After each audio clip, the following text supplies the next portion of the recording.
Excuse the interruption. I'm Macy Quilving. Johnny, can you admit that you're a bit jealous of the girls being the team to head off to state this year? I'm Johnny Heisler. We're not out of contention yet, and if we go to state, you can bet that my lifelong memories won't be 3 days of shopping. Not even for some new ties? I've got all the ties that I could ever need. They may not be my style, but you can't beat free. This class is such a ripoff. Why don't the girls get a furnished wardrobe? Let's put it this way. If he had a personal wardrobe of women's clothes, I don't think I would have taken this class. Hi, boys and girls. Tonight we've got mail time, over and under, and of course, the big finish. But as always, we start the show off with headlines. Macy, the girls won the region tournament for the first time since 1990, when your mom was playing as a Cub. Give us the rundown on those 3 games. The 4 wins game was a bit scary, as they beat us back in December. They kept it close for a while, but we started pulling away as the game went on when our shooting picked up. You mean your free throw shooting picked up? Take away the free throws for both teams and you win that game by 1 point. Have you sent the thank you card to the refs yet? We may have won it at the line, but they were playing very rough and aggressive. Those hard fouls kept us from making a lot of field goals that we would have made otherwise. They took their chances by fouling, and we made them pay. The Benson team, on the other hand, didn't push you at all hardly. We had defeated Benson County by almost 40 points earlier in the year. Obviously, they had a great district tournament, but I don't think District 7 has as many quality teams as District 8. That was apparent even before the region tournament started. There were some people wondering if District 8 might sweep the opening night, and they almost did except for Benson County pulling out a 4-point win over Dunseith. How about that Langdon game? Langdon was a big concern for us. We had beat them by 20 the first time we played, but we won by only 11 in the district championship. If you just compare won-loss records, we were definitely the better team, but all of Langdon's losses were to teams that were in the top 10 polls throughout the season. Let me check those Langdon losses.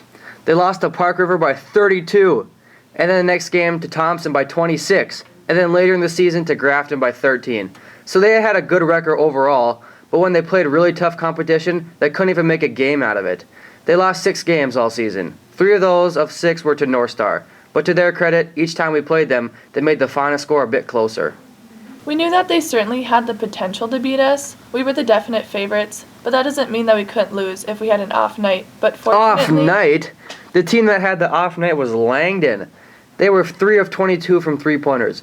That's 14%. If they had made 30% of their three-pointers, they win that game. And we were 0 for 6 on three-pointers. So if we would have made 16% of our three-pointers, then we would have won the game anyway. They had to rely on three-pointers because we weren't letting them get anything inside. And our perimeter defense just didn't give them many open looks from 3.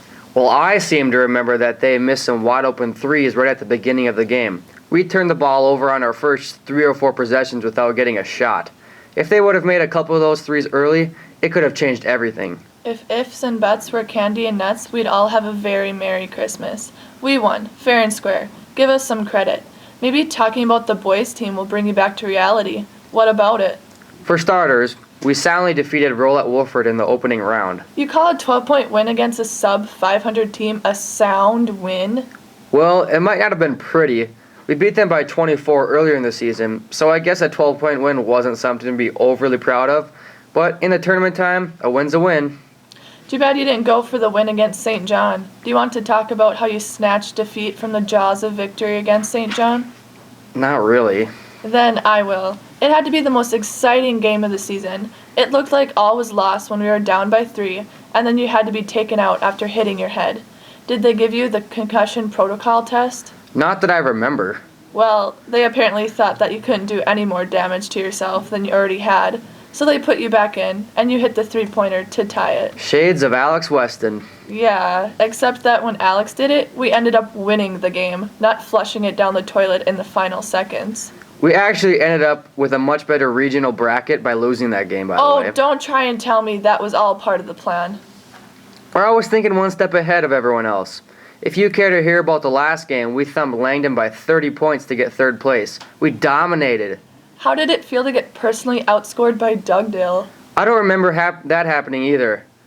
That's it for headlines. Time for a break so we can get Kale and Peyton on the set for mail time.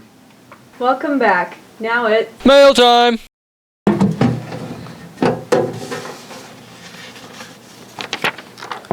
Nolan 6 writes, should all 8 teams be seeded in the state tournament? I don't think it makes much difference one way or the other, but I'll say no. This year at least, I don't think it matters, because all the teams are good. If there would have been any major upsets in any of the region finals, that would change things, because you wouldn't want them getting paired up with the 4 seed. The main reason for seeding is to prevent the top 4 teams from meeting up in the opening round. Once the first night is over, you only have good teams left. Flip Flop writes, is Region 1 so balanced because there are so many good teams or so many mediocre teams? Region 1 boys basketball is the only topic on preps that gets any post these days. They're constantly arguing about who's better, but their highest QRF ranking is Central Cass at number 9. Only Region 8 has their top team with a lower ranking, so I would say that Region 1 is a pretender, not a contender.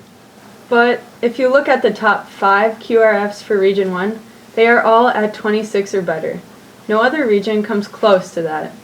These teams beat each other, so their records go down.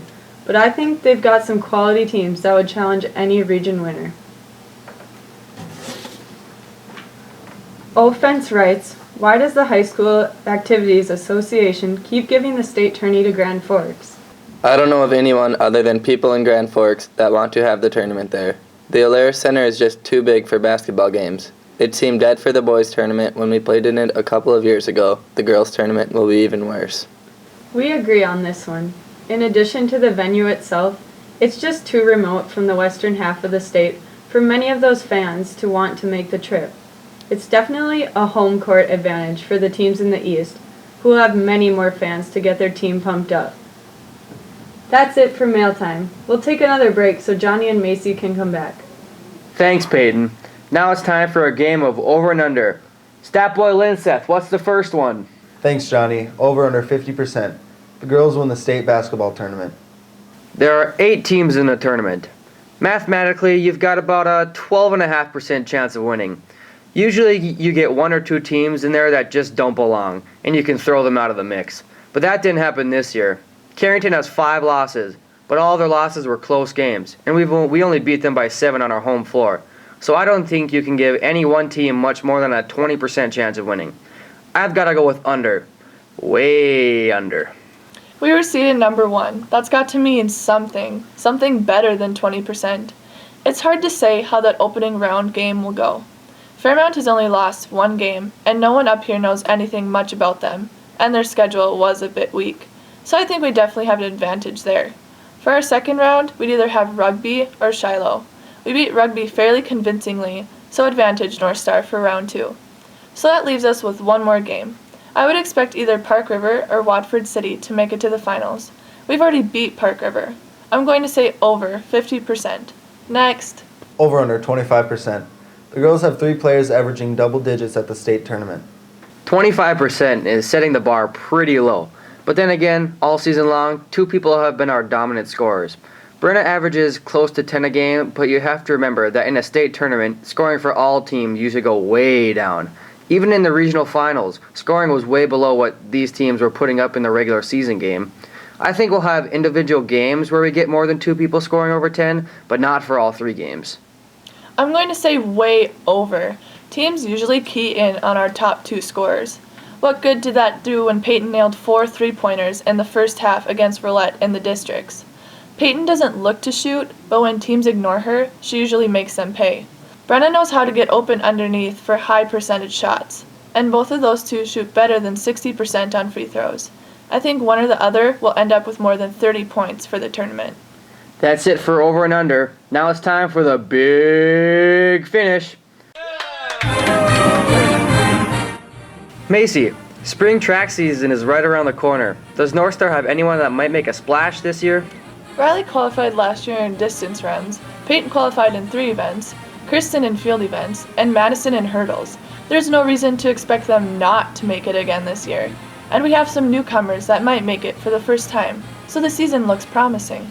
Congrats to my brother in Jamestown. The Jimmies extended their postseason with a win over the much-hated and despised Valley City Vikings. That's a little harsh. Who besides yourself hates the Vikings? It's a family thing. On our last show, we asked whether or not Preps was dead. I think we can officially say happy trails to North Dakota Preps. Forever. Not a single post about the region basketball tournaments almost 2 days following the tournament. Too bad. It was once the best thing North Dakota sports had going for it. Congratulations to Coach Vogt on winning Region 4 Coach of the Year. Now if your husband can just steer his team to 3 more wins, you might have a matching set. That's it. We're out of time. We'll try and do better next time. Good night, knuckleheads. Good night, Can Do.